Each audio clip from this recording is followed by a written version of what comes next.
As much as America has taken to yoga and spirituality and loves to talk about manifestation in the universe, there's one principle in spirituality that often seems to be left out of the discussion: universal law. And on May 16th, 2025, the universe made a ruling. That's the day Nottaway Plantation, Louisiana's largest antebellum mansion, was reduced to ash. The fire started in the south wing, cause under investigation. But I think we already know. That wasn't faulty wiring, that was old spirits. 155 enslaved souls, clocking in one last time on behalf of divine law. This plantation, wasn't just a museum, it was also a resort.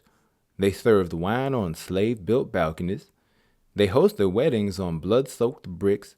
They called it heritage, but I call it a haunted Airbnb. But don't take my word for it.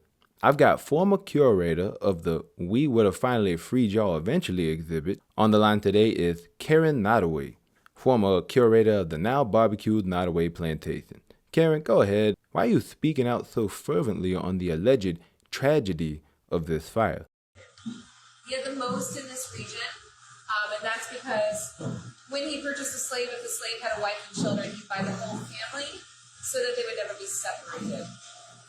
And so that was good for them. Didn't separate families, okay. Then in the village, he built a cottage for each of those families so they didn't have to share with multiple families and squeeze into one space. So Southern hospitality, cool. They could hunt, they could fish, so they could buy for their own food. And they also built a hospital for them, and there was a doctor who would visit every week. You have to take your car for regular oil changes. That's just business expenses.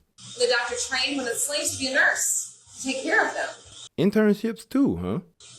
So from the readings that we have, it sounds like the slaves were treated fairly well as a slave can be treated, considering the conditions. You keep saying treated well. They were slaves.